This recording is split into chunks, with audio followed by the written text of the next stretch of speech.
Buenos días, mi nombre es Diana Lucía Sánchez Rodríguez, estudiante de la San Gil, y el tema que me correspondió fue de los daños y perjuicios, su indemnización. Bueno, hemos visto que cuando el cumplimiento de una obligación no podía darse por el dolo o la culpa del deudor, este era responsable civilmente de las consecuencias de la no realización de su obligación. Bueno, ¿qué es una obligación? Una obligación es como un contrato entre dos personas.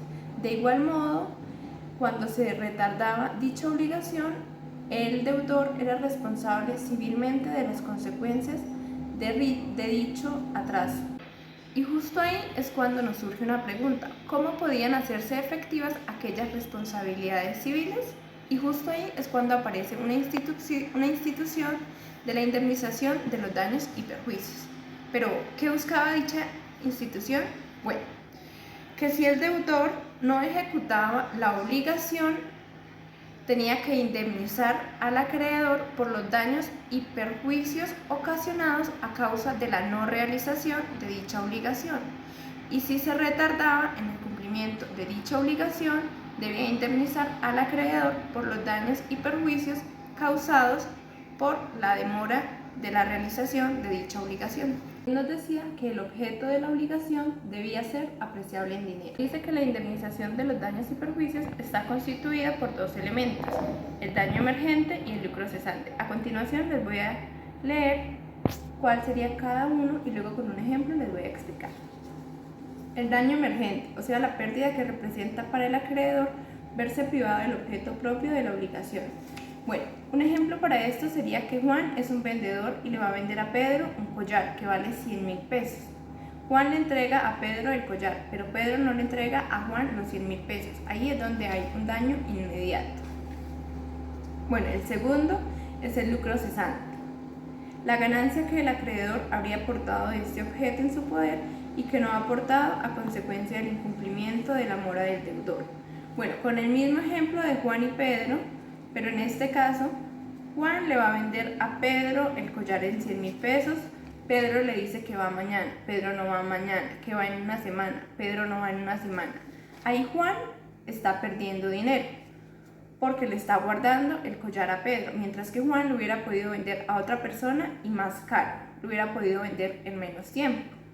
Ahí es cuando hablamos de un lucro cesante. Decía que la indemnización por daños y perjuicios se podía fijar ya fuera por el juez, por la ley o por las partes. Bueno, cuando era por el juez era porque venía de un litigio ocasionado, ya fuera porque no se cumplía la obligación o porque había demora en su cumplimiento. Ahí el acreedor debía probar la consumación de los perjuicios, y pues de acuerdo a eso el juez, de acuerdo a lo que él considerara, pues daba cuánto era la cantidad del monto de dinero.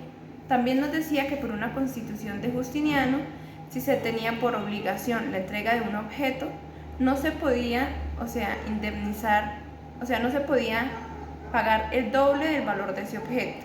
Por ejemplo, si se tenía por objeto la entrega de una cabra que valía 50.000 pesos, no se podía entregar 100.000 pesos. Bueno, la otra era por la ley, y más que todo era para el caso de dinero, cuando no se pagaba en el tiempo que era. Esos se llamaban intereses legales moratorios, y al año era un 12%, o sea, lo equivalente a un 1% mensualmente. La otra era por las partes, que convenía en que el deudor pagara al acreedor una determinada cantidad de dinero en el caso de no ejecutar la obligación por la demora o la demora de su cumplimiento. Bueno, la indemnización así convenida en el derecho romano se le dio el nombre de stipulation poenae, y en el derecho civil de hoy se le llama cláusula penal. Nos decía que la cláusula penal podía ser compensatoria y moratoria.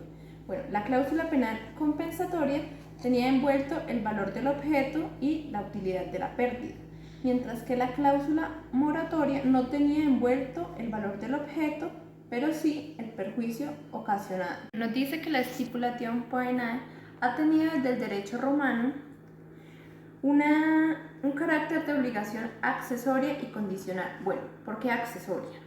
Accesoria porque siempre accede a una obligación principal, y condicional porque lo que hay no llega a ser real y jurídicamente sino una vez que se incumpla la obligación principal. O sea, tiene que incumplirse la obligación principal o demorarse en el cumplimiento de dicha obligación para que se haga efectiva. Decían que la indemnización y la estipulación poenae no podían hacerse efectivas las dos, excepto en el caso de buena fe, ya que si se acogía a la estipulación poenae no, y pues lo que ésta no alcanzara a indemnizar, se podía accionar la indemnización por daños y perjuicios. Y a todo esto nos surge una pregunta. ¿En qué momento era exigible la obligación nacida de la estipulación poenae?